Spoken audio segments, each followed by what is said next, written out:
سنا كنت ترى يملأ كل الكون سنا. كم كان الإنسان يعاني قبل القرآن، كم كان الإنسان يعاني قبلك يا نور القرآن. حين أهل سناك ولاحا أن كنت لليل الناس صباحا، كنت ضياء كنت لليل الناس صباحا. كنت الرحمة كنت النعمة يا kusaabsanayd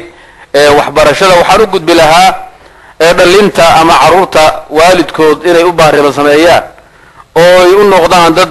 dhagawadan oo u nugul oo u danqada waalidkii dhalay. waalidku marka in loo ixsaan falo oo birri iyo sama lagula dhaqmaayay waa cibaado sida cilmiga oo kale ama ka adag. an ishkur lii waliwaalidayka ilaya almasiir. idan waxaa laga rabaa ruuxa muslimka ah hadduu weyn yahay iyo hadduu yar yahay iyo hadduu lab yahay iyo dhadigba hadduu yahayba in waalidka uu birigiisii iyo samafalkiisii iyo taacadiisii uu ka soo baxo meella uu ku ogaado. ilaahay subxaanahu wa tacaala waqadaa rabuka anlaa tacbuduu ilaa iyaah wabilwaalidayni ixsaana. qur-aanku in badan buu soo ceshay oo wasayna alinsaana biwaalidayhi. idan bacda allahi subxaanahu wa tacaala wa bacda nabiyina muxamadin sala allahu alayh wasalam axadka ugu xaq badan waa waalidka ku dhalay wey, hooyada iyo aabbaha wey. ilaahay cibaadadiisa iyo xaqiisa marka meel la saaro, rasuulkana xaqiisa aad meel saartood adeecdood ku dayatood rumaysood raacdo, axadka la saddexaad ee kuu soo raaca alla iyo rasuulka waxaa weeye waa waalidka ku dhalay ayaa xaqa u badan kuu leh. culimmadu waxay ka niqaashaan haweenaydu ninkeeda iyo waalidkeed keebaa ku xaq badan, waa laga niqaashaa. ninku waxaa laga niqaashaa xaaskiisii iyo hooyadii iyo aabbihii keebaa ku xaq badan, laakiin waalidku wax loo dhigaayo lama arko. sidaa darteed dhallinyarada waxaan u dardaarmaynaa maadaama ay baya dhex joogaan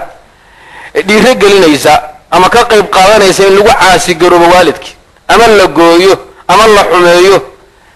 waxaa weeyaan in hawsha ayada ay iska ilaaliyaan. fitanka reer galbeedka iyo caaqnimadooda iyo caasinimadkooda waa inaan laga raad qaadanin, aan lagu dayanin. inkastoo wadaadduhu yidhahdaan man jaalasa janas, ruux ninkii la fadhiya ku jinsi buu noqdaa. ninkaad la kabdhoodeed la fadhiisateed in badan wax la cabteed la socoto, waagi dambe dhaqankiisi buu kuu gudbinaya, waa ku saamaynaya. sidaa darteed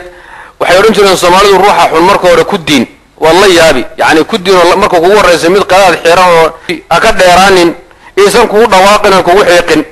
marka ha ka dheeraan, maxaa yeelay jannadu halkaasay ku jirtahay, halka ha ka fogaanin. saxaabi kale nabigu wuxuu ku leeyahay falzam rijlaha fa ina aljannata taxta aqdaami lummahaat.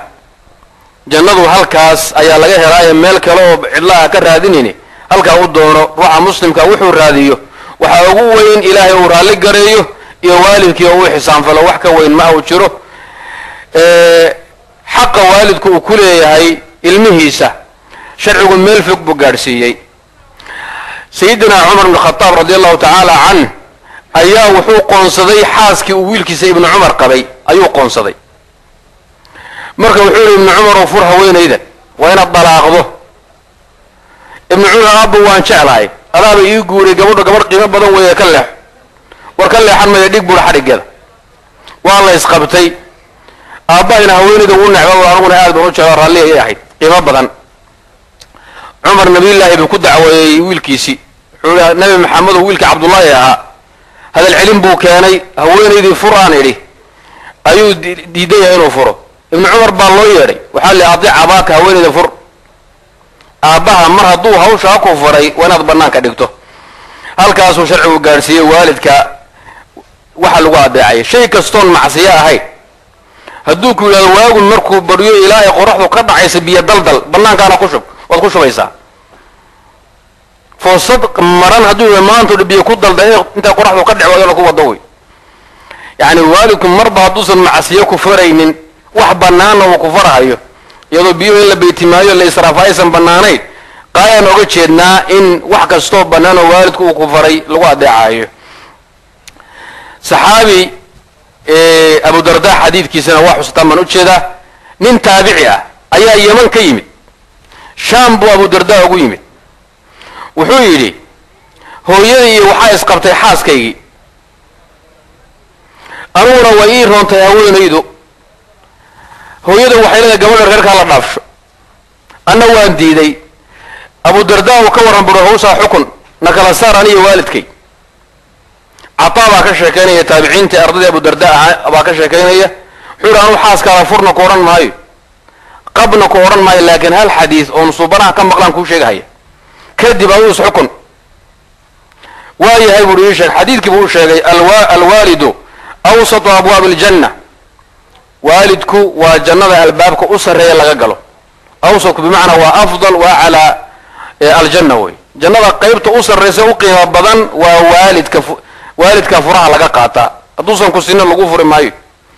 marka wuxuu ku yidhi haddaad marka doonayso albaabka asagaa beerdare oo khasaari islaantana isku dhaji haddii aad doonaysaa haweeneyda fasaxo albaabka asaga yuusan kaa baxsanayn janno ninkii wuu noqday haweeneydiibu furay idan cataa marka xadiidkaas waa isaguna warinaya abu darda waana xadiid saxiixa wey rida allahi fi rida alwaalidayn wa sakht llahi aw sakhat llahi fi sakhat alwaalid waalidka cadhadiisu cadho allah ku jirta inuu waalidku kaa raalli noqdo shay wanaagsan ama banaan kaaga qanco kaaga raalli noqdana ilahay rilihiisaa ku jira suubanu wuxuu odhan jiray ninkii doonaya in cimrigiisa lagu dheereeyo cimri dheer iyo cibaado sanbad alla weydiisataane ama irsaaqada loo waasiciyo nin baa meel kastaba maray oo 10 tahriib iyo africa iyo yurub ba isku maray wax ka soconaya lama arko maxaa yeelay waalidkii baa ku dhagan business buu isku dayayaa ganacsi fartuu qaadaba qarxada ka dhici meeshuu arkaba sidii ninkii yidhi allah aniga waad imaagan tahay amaad bukuraha islaamka igu jebisaa oo kale uu weeyey marka waxaa weeyaan fartaad qaadaba un waa lagu daba goynaya nab wuxuu ninkii doonaya irsaaqada in loo waasiciyo ama cimriga loo barakeeyo labadii waalid ee dhalay ha u baarinama sameeyo raximka iyo qaraabadana ha xidhiidhiyo mucaad ibnu jabal markuu nabigu yaman u dirahaya dardaaramuu siiyey dardaaramii waxaa ka mid aha yaa mucaad ibnu jabal laa tushrik billahi shay-an wain qutilta waxuriqta waquticta mucaad ibnu jabalow ilaahay ha u shariig yeelin shirkina ha ku dhicin asqar aw akbar hadday doonto ha lagu googooyo ha lagu gubo xubnahaada ha la jarjaro ha dhaqaaqin marna ilahay ha u shariig yeelin nabigu wuxuu ku xijiyey shirkiga ilaahay walaa tacuqanna waalidayka labadu ku dhashayna ha ku caasi garoobin ha hadal diidin caasi ha noqonin nabigu wuxuu raacshay wain amaraaka an takhruja min ahlika wa maalika fakhruj lahuma hooyada iyo aabbaha labadooda ama mid ka mida hadduu ku amro inaad xoolahaada oo dhanba soo wareejiso xoolahaada oo dhan baad soo wareejiso ama ahalkaada oo dhan ba aad ka dhexbaxdo afartii xaasid qabtay buu ku uhi fasax waa inaad dalaaqdooda ii maqashiiso 12 dalqo halkaa dhig buu ku uhi ama wixii hanti aad ka naxaysay 20 sano iyo 30 sano badaha u jeexday dhammaan soo wareeji buu akoonnada dhan soo wareeji iyo kaararkii aad meesha ku jeexanaysa nabigu wuxuu yidhi dhammaan waa inaad wareejiso wa in amaraaka an takhruja lahuma min ahlika wa maalika fakhruj lahuma yacni shareecadaanadu iyo diinta islaamka macaan waalidiinta halkaasay gaadhsiisay laakiin in ay marka dambe la bido ama yaanyuur madow la bido soo musiibo ma ah dhaqanka xunka ah waa in dadku iska ilaaliyaan ruuxa waalidkiisa ku caasi garooba jannada ma galo wa ahlu nnaar ciyaadan billah alcaaqu liwaalidayhi laa yanduru allahu ilayhi yowma alqiyaama waljannatu calayhi xaaraam baa nabiga ka sugan waxaa nabigu wuxuu leeyahy ninka waalidkiisa caasiga ku afceliya ama ku qallafsan ee ku kakan jannada ma galo waa ka xaaraan ilaahayna maba eega il naxariiseed kuma eego intaa waxaa ka daran cibaadaadka laga aqbali maayo xadiid kale 3 laa yaqbal allahu minhum caza wajal sarfan walaa cadla farad iyo sunna midna laga aqbali maayo caaqun wamannaanun wamukadibun biqadar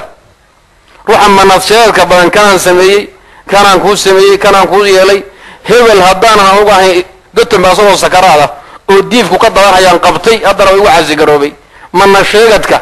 iyo ruuxii maalin koobku ku siiye aan ka samraynin soo musiibo maaha ninka noocaasa janno ma galo waxaan kaloo asaguna lamid oon janno gelayna ama aan laga aqbalaynin ruuxa qadarka ilaahay beeniyey innaa kulla shayin khalaqnaahu biqadar shay kasta ilaahay waa qorsheeyey waa qondeeyey xilli ugu talagalay buu dhacahaya waxaan rabbi ku calfin heli maysid maxallu shaahidku nabigu wuxuu sallallahu alayhi wasallam ruuxa caasiga ee waalidkii ku afceliya ku caasi garooba salaad iyo soon iyo waajib midna lagama aqbalo sunno iyo far laga aqbali maayo 60 sano haddaad cibaadaysanaysay ood caabuday ilaahay marnaba aan caasiin waalidkaana uu kaa tabanayo wax bannaan ama aad ku afcelisay ama aad caasi ku tahay hal shay laga aqbali maayo waxaad soo wado dhan waa balcan baacuur iyo hal bacaad lagu lisay qolyo odhan jireen